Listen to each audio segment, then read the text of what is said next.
First and foremost, we would like to good afternoon, everyone. My name is Jessica Dudley, and I'm the president and CPO at United Way of Hall County. First and foremost, we would like to thank you for tuning in to our Facebook Live panel session. I'm here today with three knowledgeable members of our community. Dr. Pamela Elfenbein, the director for the Center for Healthy Aging at UNG, Phillippa Lewis-Moss, Community Service Center Director for the City of Gainesville, and Carol Hanlon, current president at Wisdom Project 2030. They have joined me to talk about helpful community resources for those sheltering in place. Gainesville-Hall County continues to be recognized nationally as a great place for senior adults. So it comes at no surprise that even in the face of COVID-19, organizations across the community continue to creatively provide resources to senior adults during this time of social distancing.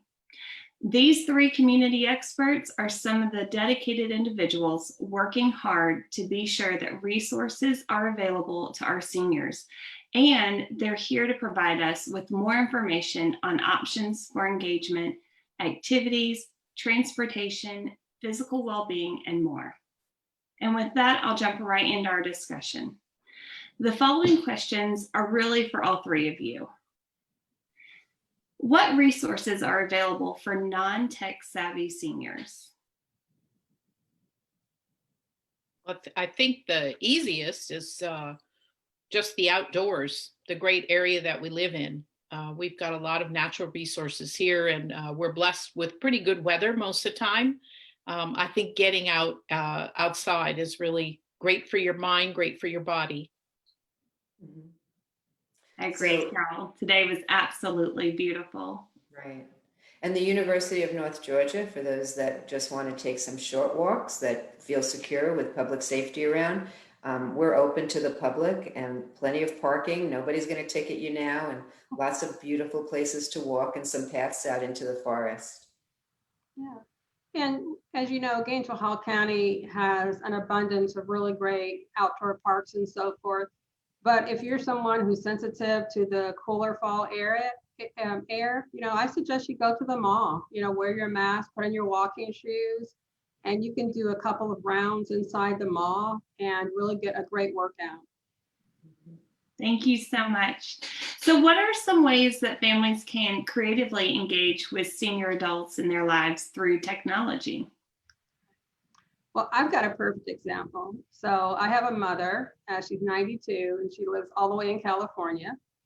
And we introduced her to Zoom, right?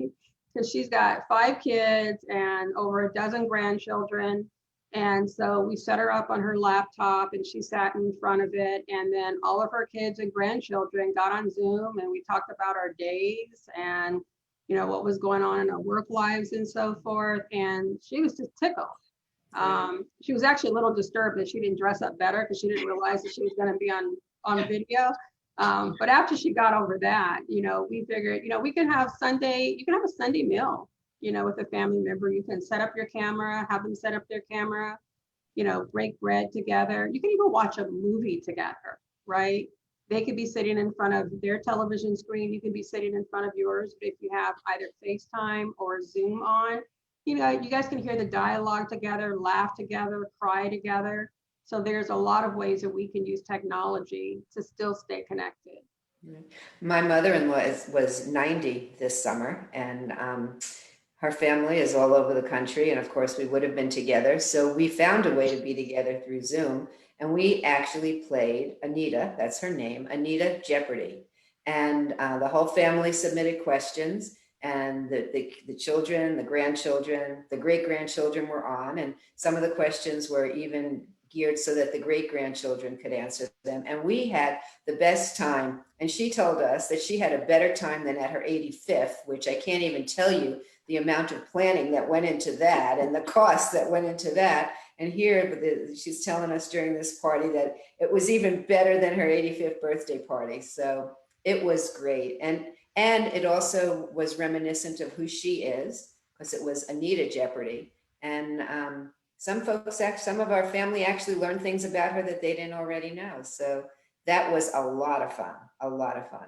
And we did do the holidays together too. The Jewish holidays came earlier this year, and we all got together for our dinners and did the traditional things at the dinners that we do together.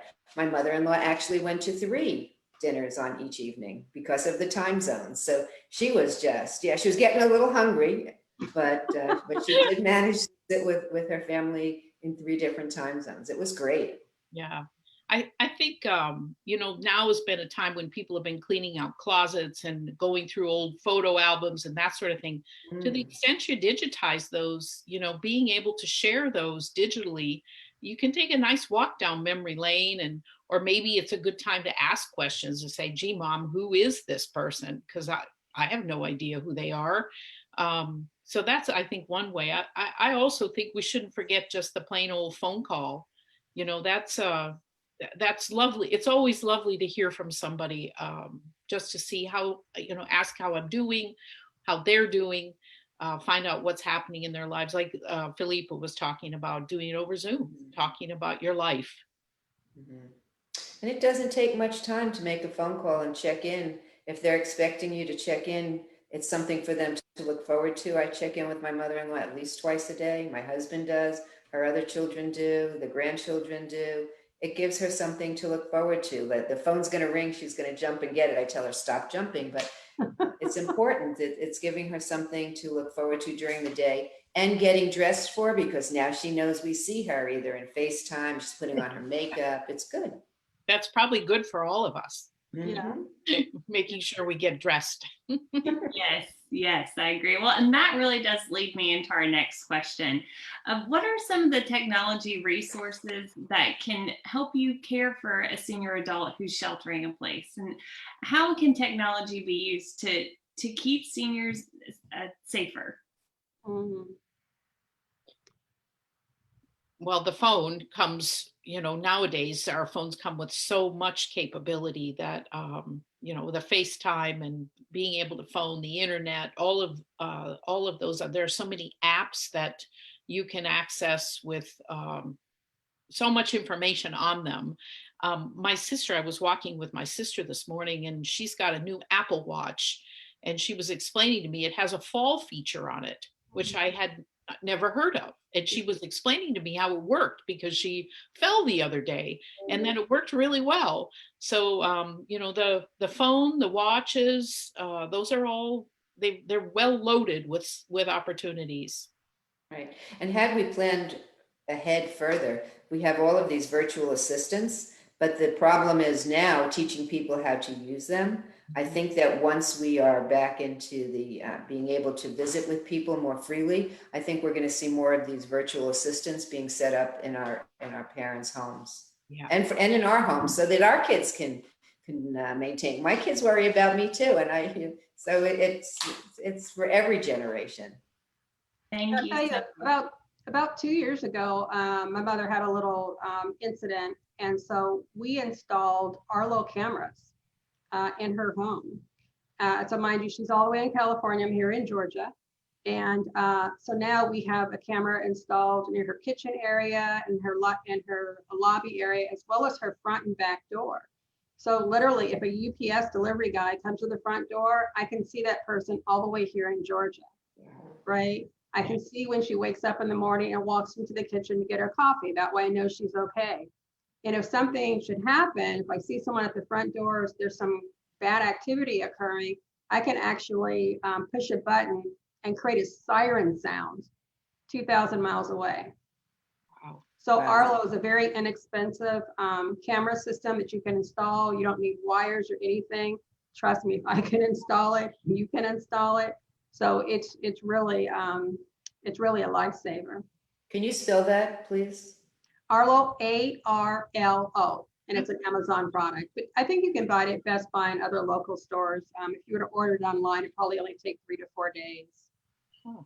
The other thing that I personally love are Kindles. Like I own 2 or 3 Kindles myself, but you can actually have a Kindle for your loved one, and you can download the same books, right?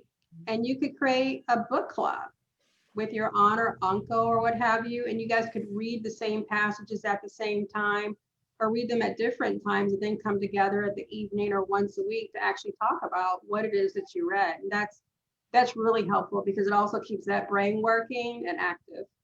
Mhm. And thank you so much, guys. So, Pamela, this one will be for you. Can you tell us what Legacy Link is and how can it assist seniors at this time? So the Legacy Link is the area agency on aging for the Georgia Mountain region, and it's actually located here in Gainesville. Actually, I guess it's Oakwood on Monday Mill Road. And they provide services and advocacy programming for older adults in the 13 county region that they serve. You can access all of their services by going to one word, legacylink.org. And on their homepage, on the left-hand side, they have the scroll down toolbar, and you can learn about their community-based programs, including senior centers, which Phillippa will talk a little bit about in a minute. Kinship care for grandparents raising grandchildren. They have resources, and they actually are still having meetings. There are wellness programs that are still taking place. They have an assistive technology lab. Then scroll down a little further and you can get to their home-based services, community care services, and service options using resources in the community environment. It's to help people stay safe and healthy in their homes. They have a site for housing and long-term care options. And right now we're in Medicare open enrollment, and Medicare Part D is the prescription drug portion of your Medicare coverage. And you know that every provider has different formularies. And so as your prescriptions change, the coverage that you have for the prescriptions that you're using may or may not still be beneficial to you. And so you would call into their Medicare counseling and have all your prescriptions with you, and they would help you find the best provider for the prescriptions that you currently take. And we know these things change all the time. So it's something that you're going to want to look at every year if you're having high pharmaceutical bills.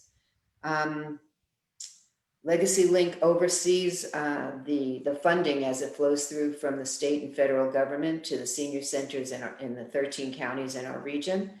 And I say we because I'm the chair of the board of directors there. We also have a program, the SCSEP program, which is employment for adults 55 and over. There are some financial limitations. Your income will be a limiting factor for whether or not you can join that program. But over 500 older adults throughout the state are part of that program through Legacy Link. And if you're interested in that, you can also find it on their website. So it's legacylink.org, and it's the Aging and Disability Resource Connection for the Northeast Georgia Mountains. Thanks for the question. Thank you. And so, Phillippa, this next question is going to be for you. What senior centers are open and what precautions are being taken there? Right. So we have a very large, just newly renovated senior center thanks to SPLOST funds. We are located at 434 Pryor Street Southeast. We're on the corner of Jesse Jewell and Pryor. And we were actually closed during the initial months of COVID from pretty much March through September. But we recently reopened, and we've got all of our tables socially distanced about 6 to 8 feet apart. Our guests are asked to wear masks at all times. We have hand sanitizer at all of our tables and so forth. And I have to tell you, even when COVID first struck us, we have yet to have a single case among our senior adult population. And I think that's because we're a senior facility and because we also provide, congregate meals, we've always used, sanitation has always been very important to us. So we were using products that people are just now using. We've always used those products. We've always had hand sanitizing systems. We've always had a little bit of social distancing. So, we've taken off the daily hugs. We no longer hug one another. But other than that, we've been able to operate pretty well with just a smaller group of people. So I encourage you, if you have a family member who just wants to get out once a week and hang out with some other people and play bridge or use our fitness center or something to that effect, I encourage them to give us a call. We can be reached at 770-503-3330. Thank you. And can you also tell us what transportation is available for seniors? Yeah. So one of the divisions within my department, Community Services, is Hallway Transit. And we have two services that are available actually to our entire population. One of them is Gainesville Connection, which is a fixed route bus service that has routes throughout mostly the city of Gainesville. But what we find, a lot of older adults really prefer our dial ride system because it's a curb to curb service. It can come directly to your home. And that system is designed for you to call 2 to 3 days in advance of your appointment. If you want to go get your hair done, if you want to go to the mall to go walking, if you want to go to the park, wherever you want to go in Gainesville-Hall County, you can use that service. And it costs about $2 for the first mile and a fraction of a dollar thereafter. So your typical ride may cost $5 to $7. Now, that system is actually about to change. We're actually going to sunset that system in June of next year because we've got a brand new, really sexy transportation program coming, and it's called WeGo. So WeGo is a system that you can use with the help of your smartphone. You can download an app, go to your Play Store, and you simply enter WeGo, W-E-G-O, powered by VIA, V-I-A. And you can actually make appointments on your phone for pickup and drop-offs without a 2 or 3 day request. You can do it automatically. If you're in the city of Gainesville, we could probably get a van to you in about 15 minutes. In July of next year, that system will expand to Hall County, and the wait will probably be anywhere from 30 to 45 minutes. So it's a game changer, and we hope to debut that program in December. So exciting. Thank you so much for working on that, Phillippa. Carol, we know that Wisdom Keepers are going on projects, they're working on projects to help seniors safely maintain person-to-person connections. How can people help with these projects? Well, we have, as you mentioned, we have several projects that are going on right now that are meant to try to get us out safely or together safely or working remotely with each other, but having that human-to-human connection. Our website is wisdomproject2030.org. And we do list our volunteer opportunities on that. You do not have to be a wisdom keeper to be to participate in those volunteer activities or even on any of our active projects that we're working on. I'll just give an example or two of what we're doing right now. We've got with United Way, we have a couple of projects, volunteer opportunities, I should say, that we're working on. One is we're continuing to meet at least monthly to cut out face mask material for face masks, prepare those sewing kits for people that'll sew those together, filling hand sanitizer bottles. And it's just a couple of hours a month, basically. But it's a nice chance to sort of see friends, make new friends, have some social interaction with somebody, in my case, outside of my family, basically. We're also working on a new project with the United Way called Little Pantries. We're going to be helping United Way through the construction of these small, they're small boxes that have some shelves and doors on them, and United Way is going to be putting those out in the community with non-perishable food items in them and books. So if you've heard of maybe these used for libraries, we're just adding another level there of putting in some non-perishable food items. So we're building. We have a guy with a shop, and he's doing all the cutting and construction. And then we're going to get together safely, socially distant, and do the creative side of this, which is the painting and so on, so that they can be installed around the community. We're also looking for other ways that we can be involved. For example, one of the local organizations, North Georgia Works, is a great program of trying to get homeless guys, it's focused on men, off the street and back into the workforce and back into a normal life. And those guys don't have a kitchen where they live, so they need food donated, they need meals delivered. So we've been trying to help them with those meals, put by volunteering, cooking and delivering those meals once once, I think we're trying to do every Sunday through the end of the year, and then folks will gather on, and contribute beyond that. And we're looking, around the community, trying to stay informed of needs that people can help. Another one, which I know maybe Jessica, you'll talk maybe a little bit more about, is the one on, it's called Reach Out and Write, which is trying to connect school kids with people who might be isolated at home, and just to let them know there are people out there that care about them. So we would love to have people join us.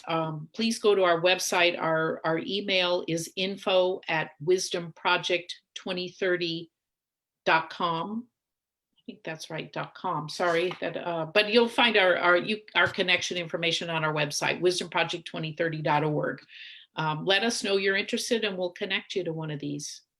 Yes, and at the end of this, we are going to be putting up those resources on our page. So everything that's talked about today, we'll definitely get a link out there. So what community-based programs are available to seniors right now, Phillippa? Yeah, well, Pamela mentioned a couple of them. One is our Meals on Wheels program. We have one of the largest Meals on Wheels program in the state. Currently, we have over 500 households that we're serving just here in Hall County. And so if you have a loved one that for the most part during the week is by themselves or isn't able to prepare a safe meal for themselves, you can dial the number at Legacy Link, because Legacy Link is the gateway agency that provides the initial approval. And it can take 1 to 2 months before we can begin serving you. So if you're interested, call now. But they will get a frozen meal, or rather several frozen meals that will last them an entire week, and those will be delivered weekly. Now, prior to COVID-19, excuse me, those individuals got a hot meal every weekday, but we've had to change our procedure. And then I think Pamela can speak more about the homekeeping, homemaking, and raising grandparents program. Right. So those projects each have different lead folks through through Legacy Link. And the way to get in touch with them is actually to reach out to legacylink.org. They are not allowing anybody into the building right now, but programming is going on. Homemakers are going out. We're doing a lot of telephone support contact. The Medicare Part D counseling is on via phone, and the kinship care programming is ongoing. A lot of grandparents are raising grandchildren, and right now they find themselves in a situation where they're raising them and having to teach them. And so help is available, and some support is available for the technology aspect of kids at home, trying to support their learning at home. So reach out to Kinship Care and reach out to Legacy Link with your specific need. Also, I will say that if you have a concern that we haven't spoken about, I'd be happy to entertain your emails at healthyaging@ung.edu, because trying to spell my name isn't going to work. But you can email healthyaging@ung.edu with a specific question, and I would be happy to help navigate that with you.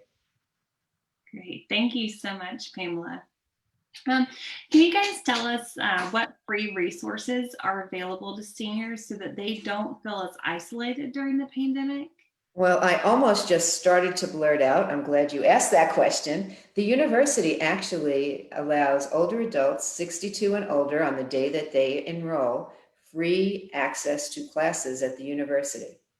And if you go to the university admissions webpage and you search for non-traditional student, then you're going to see my picture and you're going to see me working with 2 non-traditional students. And it gives you information on how to, you have to apply to the university. Don't get nervous when the application form asks you for your vaccine history, because it's not required. There's a little tiny note at the bottom of the page. They're not going to ask you for that.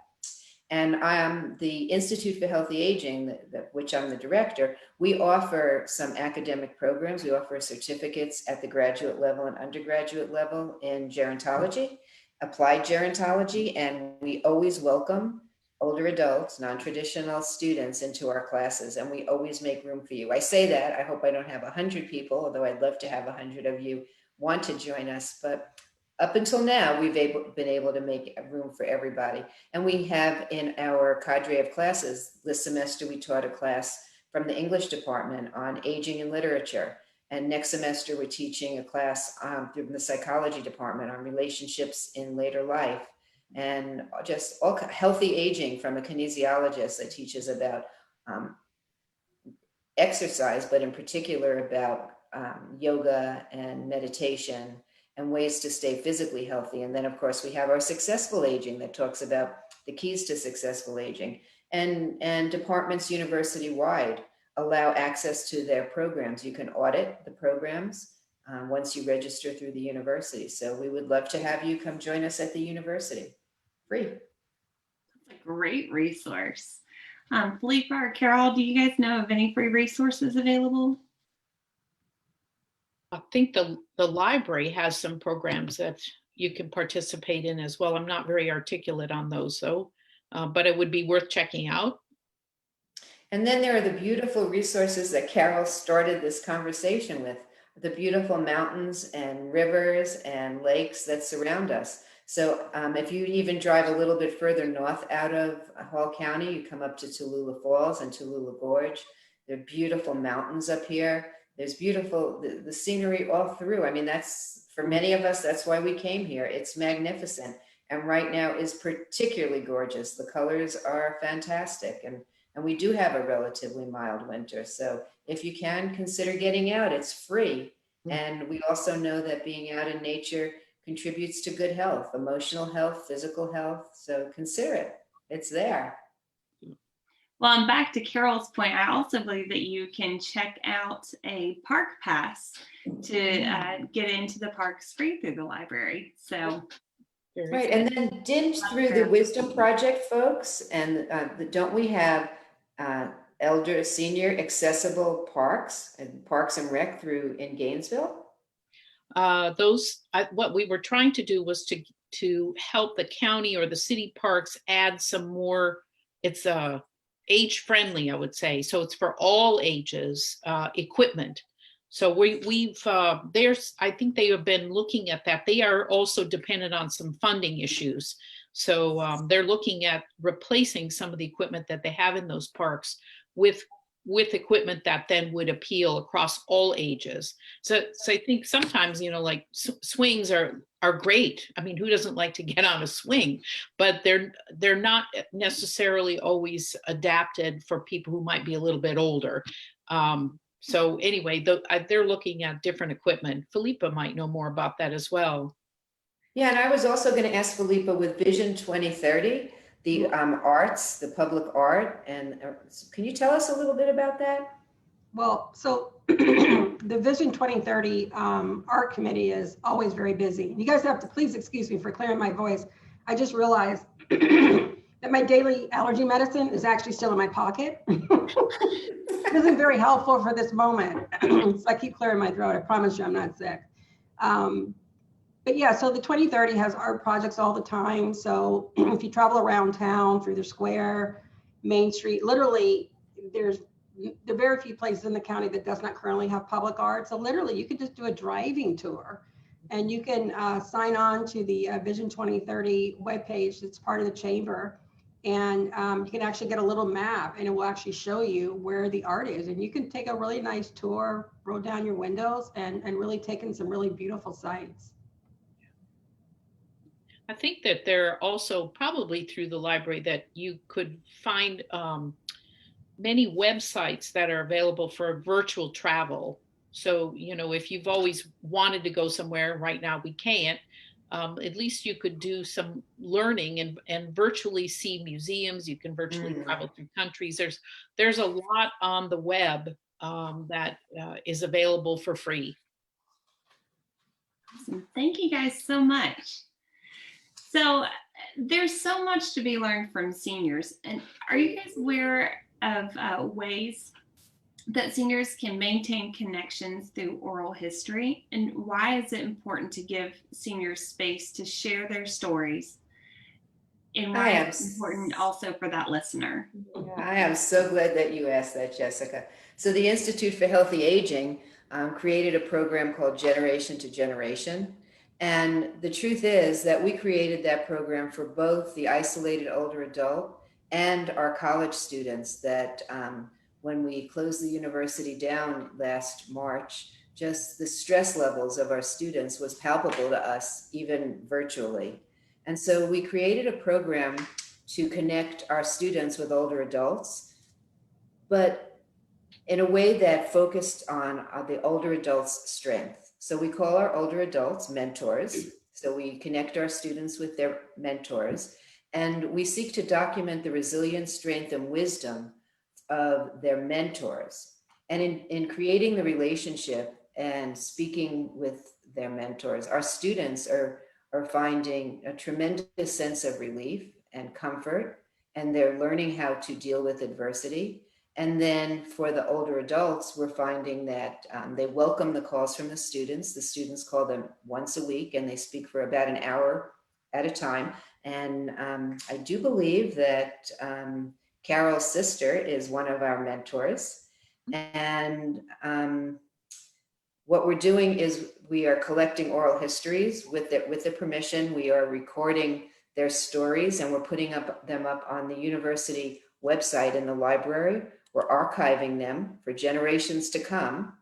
And we have pictures and the narratives, the audio files, and we have written narratives, and then we have some background information if they wanted to share it with us. And we even have some of our stories are going up in Spanish with English translations. And we welcome you to join us if you have any interest. It's free. We'll be starting a new cohort in January. This semester we had about 30 mentors working with our students. Over the summer we had about 20. And we're looking forward to perhaps 50 or 60 older adult mentors working with our students, doing some reminiscence, talking about their lives, the things that made them who they are today, and equally as important, helping our students get through the semester.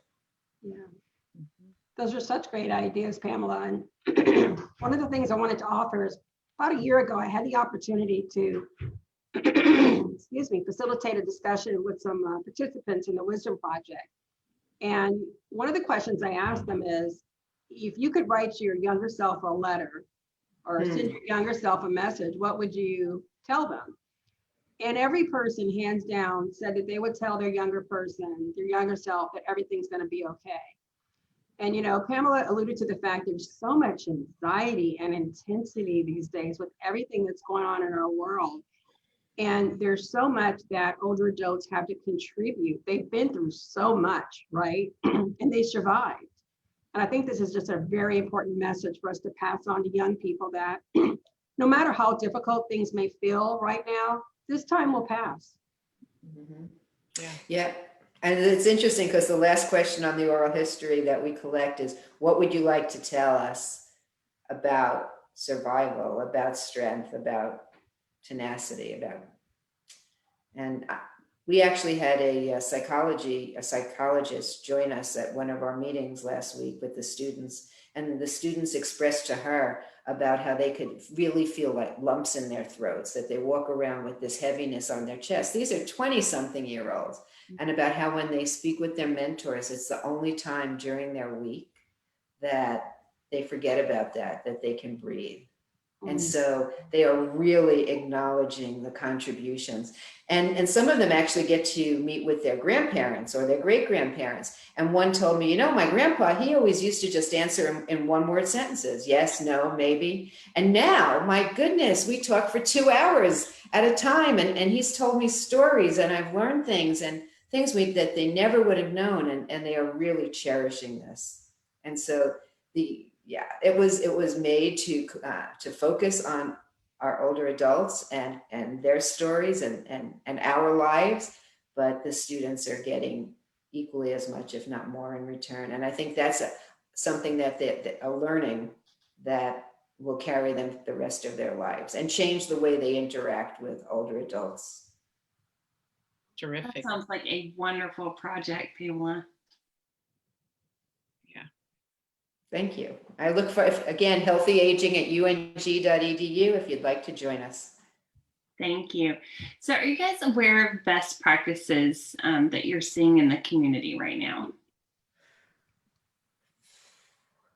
There are so many things happening at the different seniors. I would say that the senior centers have stepped up and have become centers of innovation and excellence, figuring out ways to reach out to their constituents. So I'd ask Phillippa to talk about that. But before I quiet, I would also like to say that the Wisdom Project is also doing a remarkable job of keeping folks engaged and in meaningful ways. So.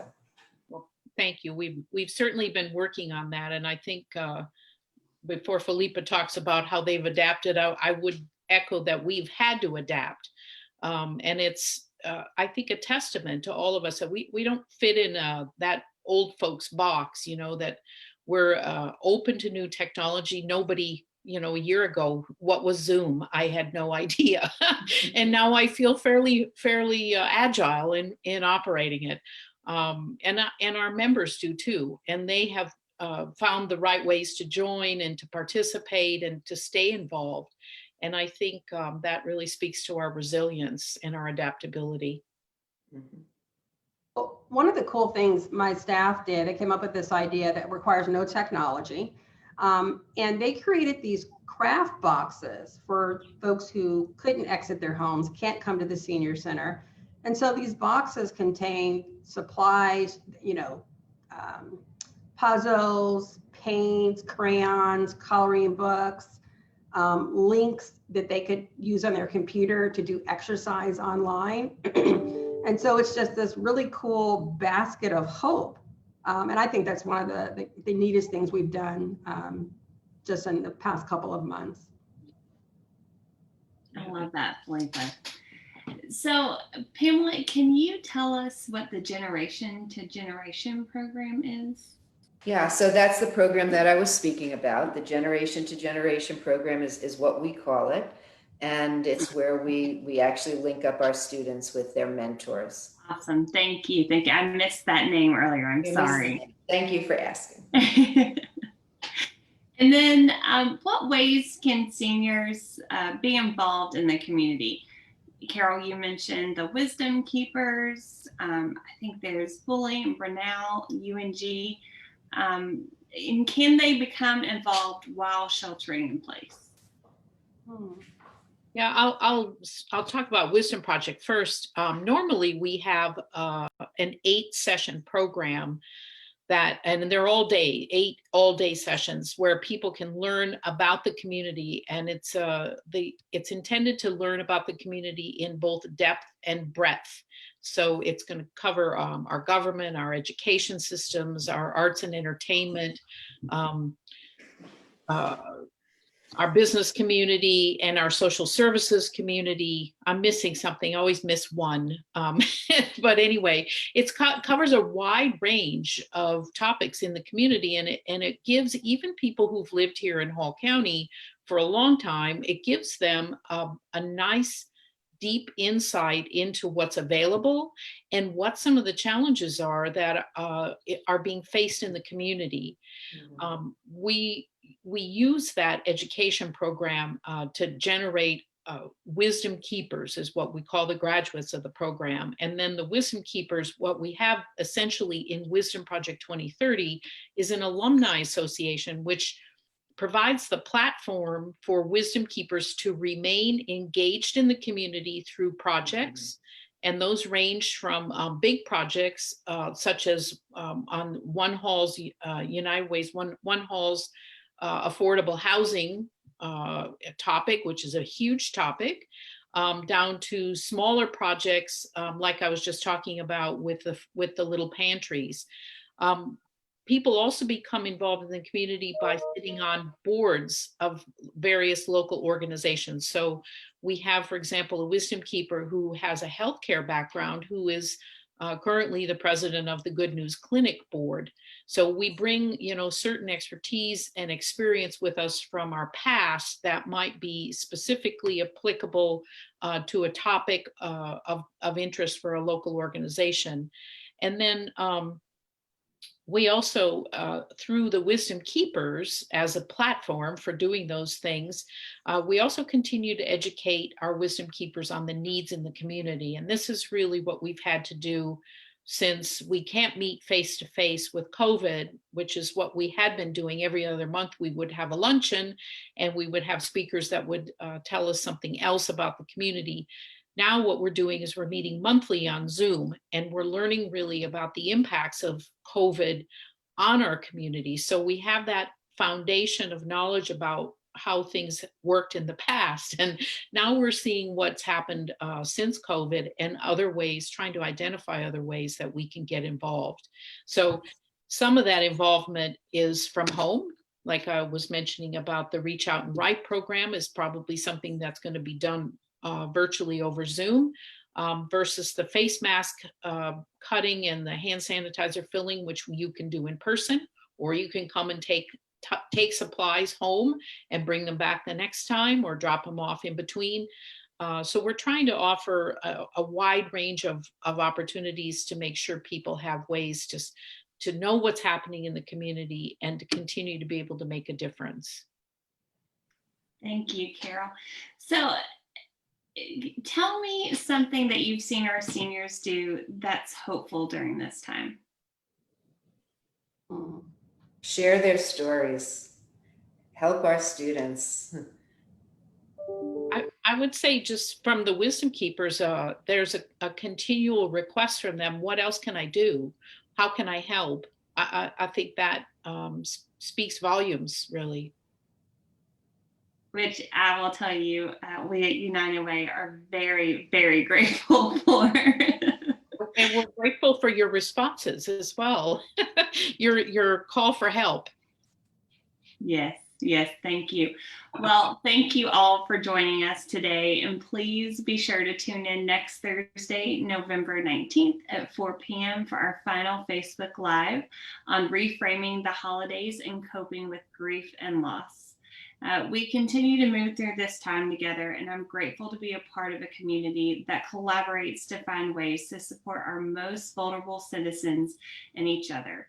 For more information on the Reach Out campaign and the community blogs, video testimonials, and resources available in Hall County, I encourage you all to visit unitedwayhallcounty.org/reach out. Have a great day.